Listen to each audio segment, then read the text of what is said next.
तीन बातों पर मुसलमान मेहनत करें। सब चीजों से तवज्जो हटाकर तीन बातों पे मेहनत करो। पूरे हिंदुस्तान में हर जलसे में आखिरी में मैं तीन बातें कह रहा हूं, अल्लाह करे किसी के दिल में उतर जाए। मुसलमानों, बिलखुसूस नौजवानों, आपको तीन बातों पे मेहनत करना है। नंबर एक, दीनदार बनो। सबसे पहली बात, दीनदार बनो। दीनदार कौन से दीनदार? सिर्फ टोपी दाढ़ी वाले दीनदार नहीं, वो दीनदार बनो जैसे रसूलुल्लाह बनाने आए थे। वो दीनदार बनो जैसे सहाबा किराम ने बनाया था। वो दीनदार बनो जैसे औलिया अल्लाह ने बनाया था। वो कैसे दीनदार थे? जो अपने लिए पसंद करो वही अपने भाई के लिए पसंद करो।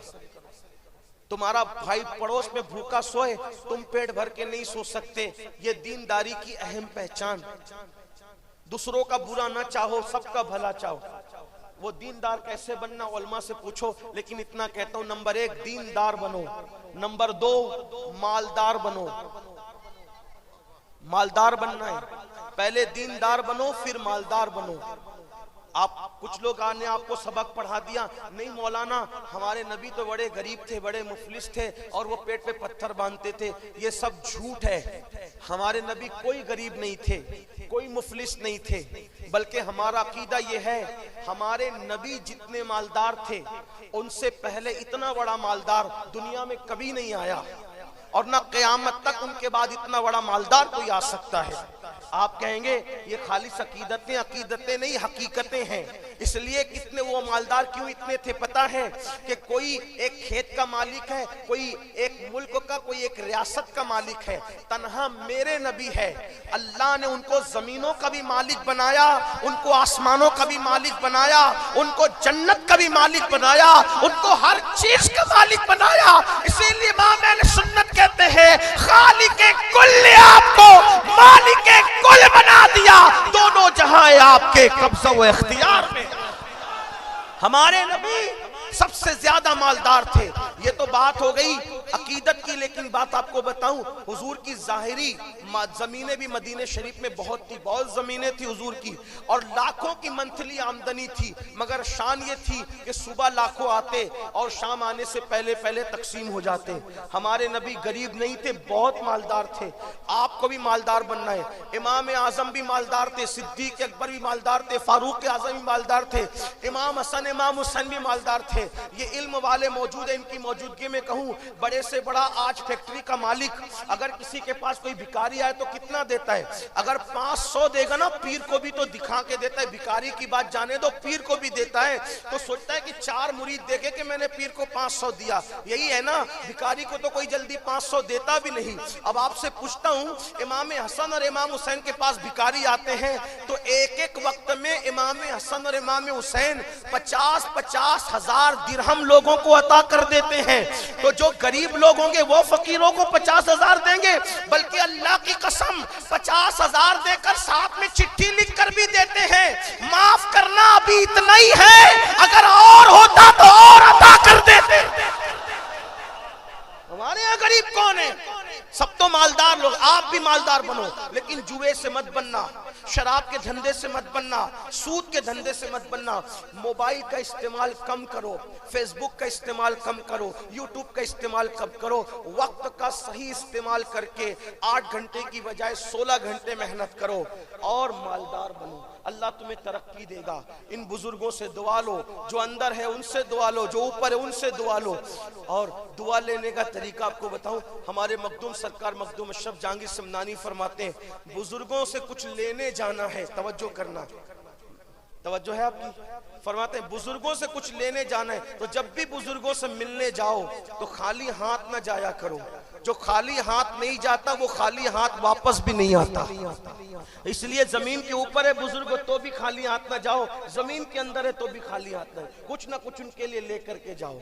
तो मालदार बनो। नंबर 1 दीनदार, नंबर 2 और नंबर 3 एजुकेशन पे मेहनत करो। अपनी कौम को एजुकेट करो, कोई जाहिल न रहने पाए, कोई अनपढ़ न रहने पाए। बड़ी माजरत के साथ अपनी मस्जिद का मीनार 2 करोड़ का बनाने की बजाय 1 लाख का बनाओ और बाकी की रकम अपनी कौम की तालीम पे खर्च करो। अल्लाह के रसूल अलैहिस्सलाम अच्छी इमारतें बनाने नहीं आए थे, हुजूर अच्छे इंसान बनाने आए थे।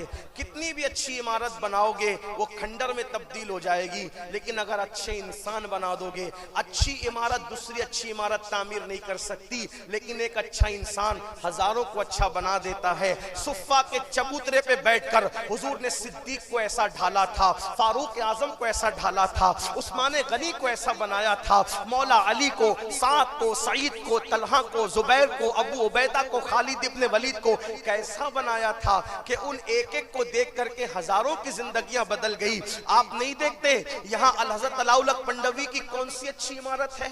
मुझे पूरे पंडवा में बता दो, है कोई ऐसी इमारत जिसको आप ताजमहल के बराबर करार दें, फतेहपुर सीकरी के बराबर करार दें, लाल किला के बराबर करार दें? नहीं बता सकते आप। क्यों? उनका मकसद अच्छी इमारत नहीं था, वो अच्छी इमारत बनाने नहीं आए थे, लेकिन एक अशरफ को इतना अच्छा बना दिया, एक अशरफ को इतना अच्छा बना दिया, इतना अच्छा बना दिया कि उस एक के दुनिया से जाने के बाद भी उसके नाम ही से लोग अच्छे अच्छे बनते जा रहे हैं। इसलिए अच्छे इंसान बनाने की तरफ तवज्जो करो। देखो अच्छे इंसान और अच्छी इमारत में फर्क क्या है? ताजमहल अच्छी इमारत है, लेकिन उसका फायदा कौम को क्या है? शाहजहां ने अच्छी इमारत बनाई, उसका फायदा कौम को क्या है? अलाउल पंडवी ने अच्छा इंसान बनाया, उसका फायदा देख लो। ये चमकते हुए चेहरे क्या अशरफ का फैजान नहीं? ये महफिल की चमक क्या सरकार अशरफ का फैजान नहीं? क्या दुनिया के शर्क गर्भ में अल्लाह अकबर जो सुन्नियत का अल्लाह अल्लाह सिक्का चल रहा है, क्या उसमें मखदूमी फैजान की किरणें नहीं? याद रखें, अच्छे इंसान बनाने की ये अहमियत है। तो मेरी गुजारिश है, मस्जिदों के मीनारों को ऊंचा बनाने वालों, अपनी कौम के इल्मी मियार को ऊंचा करने की कोशिश करो। शादी की फजूल खर्चे कम करो, जलसों की फजूल खर्चे कम करो, अल्लाह अकबर, और भी रसूमात का खात्मा करो। आखिरी में ये भी कह दूं, अपने पीर के मजार पर 1 लाख की चादर डालने की बजाय 1000 की चादर डालकर 99,000 रुपये बचाकर अपने पीर के इसाले सवाब के लिए तालीम के नाम पे खर्च कर दो। इसलिए कि हमारा पीर 1 लाख की चादर से उतना खुश नहीं होगा जितना 99,000 रुपया तुम तालीम के नाम पे उनके नाम से खर्च करोगे। इसलिए कि मेरे अलाउल हक को, मेरे मखदूम को, मेरे पीर को मेरे 1 लाख की चादर की जरूरत इसलिए नहीं है क्योंकि वो